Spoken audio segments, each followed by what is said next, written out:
안녕하세요. 국립나주병원 정신건강의학과 전문의 정유란입니다. 오늘은 조현병에 대해서 알아보도록 하겠습니다. 조현병이란 망상, 환각, 행동 이상 등이 6개월 이상 나타나는 만성적인 질환입니다. 전 세계적으로 100명 중에 1명에서 발병하는 것으로 보이기 때문에 사실 우리 주변에서 조현병이 있는 사람을 찾아보는 게 그렇게 어렵진 않습니다. 네, 사실 조현병을 진단함에 있어서 특징적인 단일 증상은 없습니다. 생각이나 행동, 감정의 다양한 기능 부전을 보이기 때문에 사실 조현병을 가지고 있는 사람들은 각기 다른 모습을 보일 것입니다. 그렇다면 어떻게 진단을 하는 것일까요? 조현병의 진단은 환자의 병력을 듣는 것에서부터 출발합니다. 병력은 사실 환자에게 듣는 것도 중요하지만 환자에 대해서 잘 아는 가족이나 지인을 통해 듣는 것도 더욱 중요합니다. 또 심리 검사를 실시하고 첫 발병일 경우에는 다른 질환을 감별하기 위해서 CT나 MRI 같은 것들을 촬영할 수도 있습니다. 하지만 가장 중요한 것은 환자의 병력과 증상이라고 할 수 있습니다. 가장 중요한 증상은 망상, 환각, 언어와 행동의 이상, 음성 증상입니다. 망상이란 근거가 없는데도 그것을 사실로 믿는 것인데요. 자신이 다른 사람에게 해를 입거나 피해를 당한다고 믿는 피해망상, 자신의 주변에 일어나는 일들이 자신과 관계가 있다고 믿는 관계망상, 자신이 능력이 있거나 명성이 있다고 믿는 과대망상, 그리고 다른 사람이 자신을 사랑한다고 믿는 색정망상이 있습니다. 이러한 망상은 고정된 생각으로 설득을 통해서는 쉽게 교정이 되지 않습니다. 그리고 환각이란 실제로 외부 자극이 없는데도 그것을 생생하게 경험하는 것입니다. 가장 흔한 것은 환청인데요. 환자는 아무 소리가 들리지 않는데도 실제로 어떤 목소리를 듣게 됩니다. 처음에 놀랍고 당황하죠. 하지만 시간이 가면서 점점 그것을 사실로 믿게 됩니다. 이때 환자는 중얼거리거나 혼자서 웃는 모습을 보이게 됩니다. 조현병 환자는 대화를 할 때 와해된 언어를 보이기도 하는데 실제 질문에 엉뚱한 대답을 하기도 하거나 주제를 잘 파악하지 못하기도 합니다. 또 사고가 조직적으로 잘 연결되지 않아서 얼핏 들으면 핵심이 없이 횡설수설하는 것처럼 들리기도 합니다. 또 음성 증상으로 인해 감정이 메말라 표현이 없고 말의 억양이나 얼굴 표정, 눈 맞춤 같은 것들이 없어 보이기도 합니다.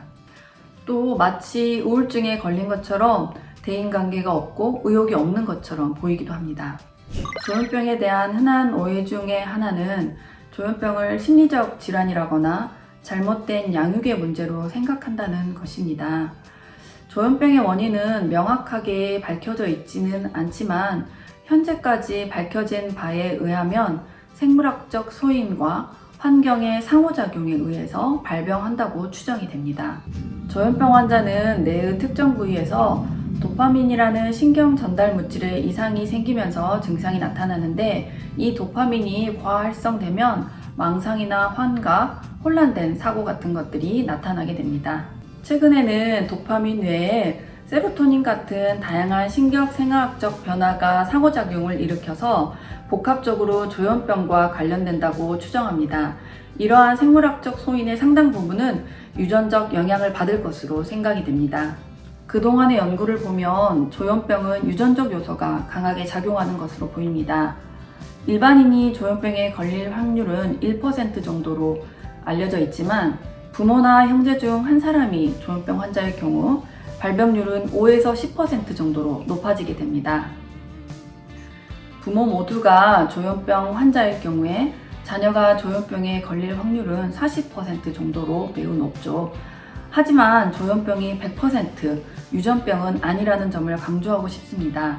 조현병 자체가 유전된다라기보다는 조현병에 쉽게 걸릴 수 있는 소인이 유전되는 것으로 생각되며 여기에 환경적인 인자가 더해져서 조현병이 생기는 것입니다.